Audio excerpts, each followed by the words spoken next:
নমস্কার, জয় ইস্ট বেঙ্গল। মাঝে মাঝে জানেন তো, দেখে কি মনে হয় যতদিন আছে জামাইবাবু ততদিন নৌকো দুলবে জলে। জামাইবাবু গন, নৌকো ডুবি অন। এই কথাটা আমি আপনাদের কেন বললাম আমি জানি না, বাট আপনাদের বললাম। এই কথাটার মানের আপনারা খুঁজে নিন, আপনারা নিশ্চয়ই এর অর্থ পুঙ্খানুপুঙ্খভাবে আপনারা বুঝে যাবেন। যাই হোক, আজকে আমরা আলোচনা করব আমাদের আহ, আলোচনায় আমি আমার সহকর্মী প্রশান্ত পালকেও ওয়েলকাম করে নিচ্ছি। প্রশান্ত দা, শুনতে পাচ্ছো? হ্যাঁ হ্যাঁ, বলো বলো। আচ্ছা, যেটা বিষয় হচ্ছে যে আহ, মাঝে মাঝে কিছু ম্যাচ দেখে মাথা ঘুরে যায়। মনে হয় যে ম্যাচের ম্যান অফ দ্য ম্যাচ রেফারিকেই দিয়ে দিই। তো যাই হোক, এগুলো এখন ভারতীয় ফুটবলে আকছার হচ্ছে। তার কারণ হচ্ছে এই কর্পোরেট ফুটবল কালচারে যদি কোনো টিমের কাছে রেফারি বাজেট না থাকে, তাহলে তার অবস্থা ইস্ট বেঙ্গলের মতো হয়। এই জন্যই আমি এই কবিতাটা বললাম আর কি। মানে যতদিন জামাইবাবু থাকবে ততদিন নৌকো জলে ডুববে, নৌকো জলে দুলবে, জামাইবাবু গন, নৌকো ডুবি অন। এনিওয়েজ, সংক্ষিপ্ত ভাবে বলো তোমার কি মনে হলো দেখে। দেখো, এটা কিছু করার নেই। একটা টিমের 8খানা প্লেয়ার নিয়ে নিয়েছে ইন্ডিয়া টিমে খেলার জন্য। তো তার প্রতিদানে তো কিছু একটা দিতে হবে। এটা এর আগের দিনও বলেছি। 8খানা মেন প্লেয়ার ইন্ডিয়া টিমে নিয়ে নিয়েছে, সেই টিমটা যে খেলছে এটাই অনেক বড় ব্যাপার। তারা যে টুর্নামেন্ট ছেড়ে পালিয়ে যায়নি, সেটাই আমাদের মানে ভগবানের কাছে প্রার্থনা মানে করি যেন খেলে। তো একটা টিমের 8টা প্লেয়ার নিয়ে গেছে, তার বদলে প্রত্যেক ম্যাচে একটা করে পেনাল্টি, লাল কার্ড দিচ্ছে। কি এমন অপরাধ করছে? আমি তো এটা এটা আমার মাথায় ঢুকছে না। এটা এটা বাই ডিফল্ট তোমাকে ধরে নিতে হবে। এটা কিছু দিলে কিছু পেতে, মানে কিছু পেতে হলে কিছু দিতে হয়। তোমরা কিছু দিচ্ছ না, তাই তুমি পাচ্ছ না। তোমরা দেওয়া শুরু করো, তোমরাও পাবে। এটা হাল হুতাশ করে লাভ নেই। 8টা প্লেয়ার নিয়েছে, সেই জায়গায় 8টা পেনাল্টি হয়তো দিয়ে দিতে পারে এই টুর্নামেন্টে। 8টার বদলে 8টা। সবে কটা হলো? 2টো হলো নাকি? কটা হ্যাঁ, পেনাল্টি না, হলো? একটা একটা একটা অফসাইড হলো, অফসাইডে একটা গোল হলো, একটা পেনাল্টি হলো, যাই হোক অনেক কিছুই হলো। একটা অফসাইড এনিওয়ে, গোল, একটা পেনাল্টি, আর একটা রেড কার্ড। 3টে হলো, আরো 5টা বাকি হ্যাঁ, আছে।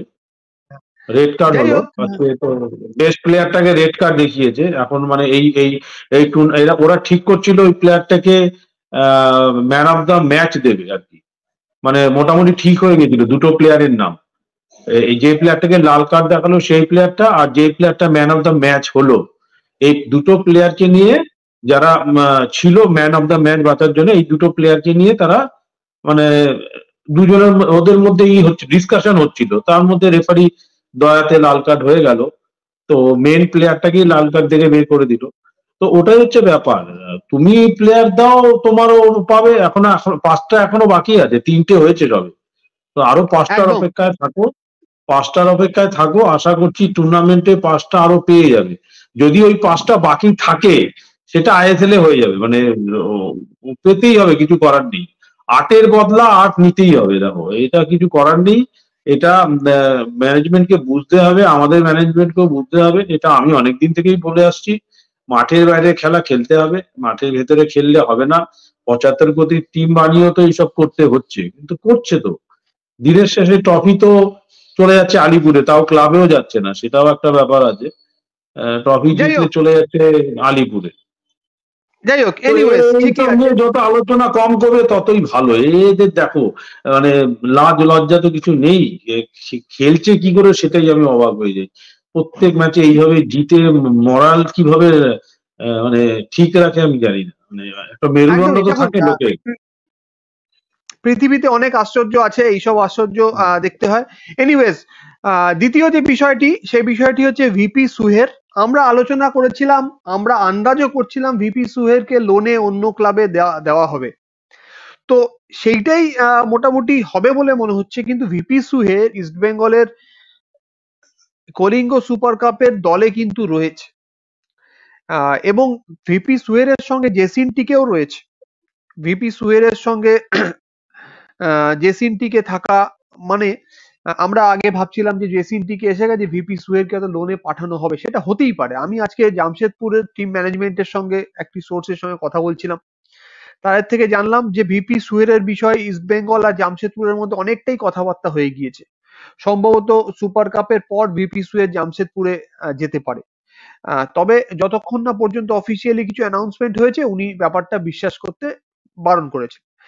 তবে এটাও ঠিক, ভিপি সুহেরের কিন্তু হায়দ্রাবাদের সঙ্গেও, হায়দ্রাবাদেরও ভিপি সুহেরের উপর একটা ইন্টারেস্ট ছিল, এবং আমরা নিখিল পূজারির ডিলটা যখন ফাইনালাইজ করতে যাচ্ছি, সেই সময় ভিপি সুহেরের সঙ্গে কিছু সব হবে কিনা এই বিষয়েও কিন্তু কথাবার্তা অনেকটা হয়েছে বলে শোনা যাচ্ছিল। দেখা যাক ভিপি সুহের কোন দিকে যায়। ভিপি সুহের এখানে প্লে টাইম পাচ্ছে না। ভিপি সুহের তার অন্যতম প্রিয় একজন শিক্ষাগুরু খালিদ জামিলের দিকে যাবে, নাকি থংবই সিংটোর দিকে যাবে, সেটা তো সময় বলবে, সময়ের অপেক্ষা। তবে একটা জিনিস প্রশান্ত দা স্বীকার করতে হবে, আমরা পুজোর সময় থেকে প্রায় 6-7 মাস আগে থেকে আমরা আলোচনা করছি, ইস্ট বেঙ্গলের ট্যালেন্ট হান্ট কিন্তু ইস্ট বেঙ্গলের ভেতরেই আছে, এবং সেটা কোচ কিন্তু ভালোভাবে করছে। এই ধরো তন্ময় দাস, দীপ সাহা এবং জেসিন টিকে, এদেরকে সিনিয়র টিমে নিয়ে আসা, তোমার কি মনে হচ্ছে না প্রথম পদক্ষেপ কোচ নিয়ে ফেললো, যে আমাদের ভেতরে হোমগ্রোন প্লেয়ারকে আমরা তারকা ফুটবলার তৈরি? অলরেডি বিষ্ণুকে কিন্তু সে আইএসএল এর একটা প্রতিষ্ঠা দেওয়ার পথে, সায়ন ব্যানার্জি আছে, এবং ডিফেন্ডার আছে কি কাঙ্গুজাম, যেন আমি ভুলে গেলাম নামটা, সেই টিঙ্কু কাঙ্গুজাম, যদিও সে অন্য টিম থেকে এসছে। সুতরাং এই যে ব্রিগেডটাকে নিয়ে কাজ করতে শুরু করেছে কার্লোস কুদরত, আমার মনে হয় এরাই আগামী দিনের ইস্ট বেঙ্গল। তোমার কি মনে হচ্ছে? না, 100 বার দেখো, এটা আমরাও চেয়েছিলাম, এবং এটা কিন্তু এই প্লেয়ারদের কাছে একটা বিরাট পাওনা আমি বলতে পারবো। সব কোচ কিন্তু এই জিনিসটা করে না। এর আগে ইস্ট বেঙ্গলে অনেক কোচ এসছে, তারা কিন্তু এই সাহসিকতার পরিচয় দিতে পারেনি যেটা এই কোচ দিচ্ছে। এই কোচ কিন্তু আমাদের লিগের খেলা দেখেছে, দেখে কিন্তু তার মনের মতো করে কয়েকটা প্লেয়ারকে বেছে নিয়েছে, তার মধ্যে এই 5 জন পড়ছে। এখন দেখো, সব প্লেয়ারকে তো সব ম্যাচে চান্স দেওয়া সম্ভব না। এবার আমি আশা করব সুপার কাপে আজকে হয়তো 1 জন কি 2 জনকে হয়তো যদি আমরা লিড নিয়ে নিতে পারি, মেবি হয়তো 1-2 জনকে চান্স আজকে দিতে পারে। ঠিক আছে, তো এদেরকে যখন স্কোয়াডে রেখেছে, এদের কথা ভাবছে, হয়তো পরবর্তীকালে এদেরকে আরো আরো মানে কি বলবো, নিশ্চয়ই আমাদের সিনিয়র টিপে আনার জন্য একটা বড় পদক্ষেপ নেবে। এবং এই সব প্লেয়ার গুলোকে যদি দাঁড় করাতে পারে না, তাহলে কিন্তু আমাদের অনেক টাকা সেভ হবে, এবং সেই টাকাগুলো দিয়ে আমরা কিন্তু অনেক ভালো মানের প্লেয়ার আনতে পারবো। বা ধরো এই প্লেয়ার গুলোকে আমরা যদি লোন আউট করি কোথাও, সেখান থেকে আমরা একটা আর্নিং করতে পারবো। ঠিক আছে, কারণ এদেরকে ভালো খেলতে হবে। আজকে যদি বিষ্ণুকে ধরো নেক্সট সিজনে যদি কোনো টিমে লোন আউট করতে চায়, অন্য টিম কিন্তু নিয়ে নেবে, সেখানে কিন্তু আমাদের একটা ইনকাম আসবে, এবং সেটা দিয়ে আমরা ভালো মানের প্লেয়ার নিতে পারবো। হ্যাঁ, ধরো আমাদের অনলি, আমি এটা বলছি না যে অনলি আমাদের টিমেই ফার্স্ট 11-এ রাখো বা কিছু, এই প্লেয়ার গুলোকে তুলে এদেরকে তুমি লোন আউট করো বা অন্য টিমে দাও, যেটা হায়দ্রাবাদ এফসি কিন্তু করে এখন অনেকটা, মানে কি মানে এখনো ওদের অবস্থা খারাপ। যদি ওই জিনিসটা না করতো তাহলে কোন পর্যায়ে যেত সেটা চিন্তা করো। মানে মানলো যেই সব প্লেয়ার দিয়ে গেছে হায়দ্রাবাদকে আর ইন্ডিয়া টিমকে, সত্যি হ্যাটস অফ এই কোচটাকে। মানে এখনো এই যে একদম আজকে যে রাজ করছে, আজকে মোহনবাগান এগেইনস্টে যে ফুটবলটা খেললো বাচ্চা বাচ্চা ছেলেরা, এগুলো তো ওর সময় থেকেই তো উঠে এসছে। এটা তো এমন না যে 1-2 দিনে উঠে এসছে, এটা অনেক দিনের ফল। আর যে আমাদের ওদের যে কোচটা এখন, যে মেন কোচ, সেই কোচটাকেও কিন্তু কৃতিত্ব দিতে হবে। ও ধরে ধরে যেসব প্লেয়ার গুলোকে তুলে এনে পাদপ্রদীপের আলোয় নিয়ে আসছে, এবং আমরা এইসব প্লেয়ার গুলো, এই রবি কিন্তু একদিন ভারতবর্ষের জার্সি পরবে, তুমি দেখে নিও। উইথ দ্য বল প্লেয়ারটা এত ফাস্ট, একবার যদি বল নিয়ে বেরিয়ে যায় ওকে রোকা মুশকিল, কেউ মানে ওকে দৌড়ে স্প্রিন্টে পারবে না ওর এগেনস্টে, এত ফাস্ট প্লেয়ারটা। এই প্লেয়ারটা একদিন ইন্ডিয়া জার্সি পরবেই পরবে দেওমায়, তুমি দেখে নিও।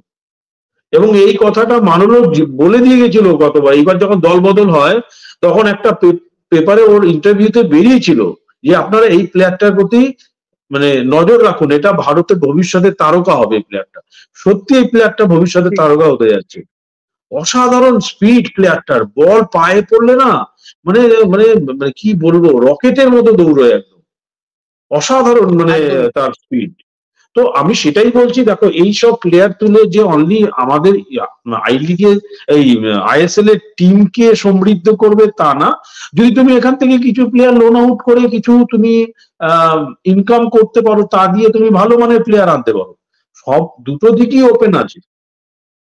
এবং আমার মনে হয় একটু কয়েকটা ডিফেন্ডারের দিকেও নজর দেওয়া উচিত আমাদের, কেন আমাদের বিশেষ করে লেফট ব্যাক, আমি বারবার এখনো বলছি, শুনছি মান্দারের চোট কিন্তু একটু গুরুতরই, ও মোহনবাগান এগেন্সটে খেলতে পারবে কিনা ডাউট আছে, যদিও ওকে রেজিস্ট্রি করিয়েছে, কিন্তু আজকে বোঝা যাবে যদি ও লিস্টে থাকে।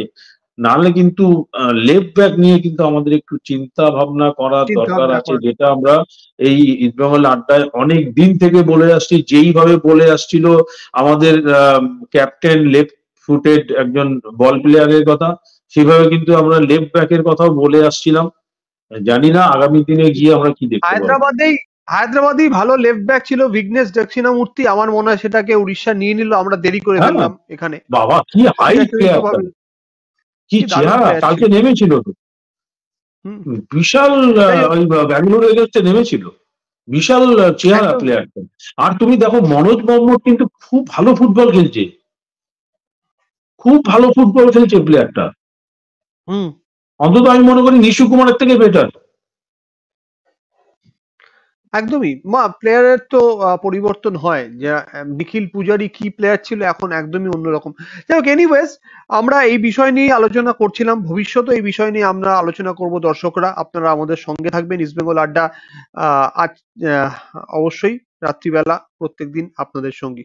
জয় ইস্ট বেঙ্গল, অনেক ভালো দিন কাটুক জয় আপনাদের। বেঙ্গল, জয় বেঙ্গল। জয়।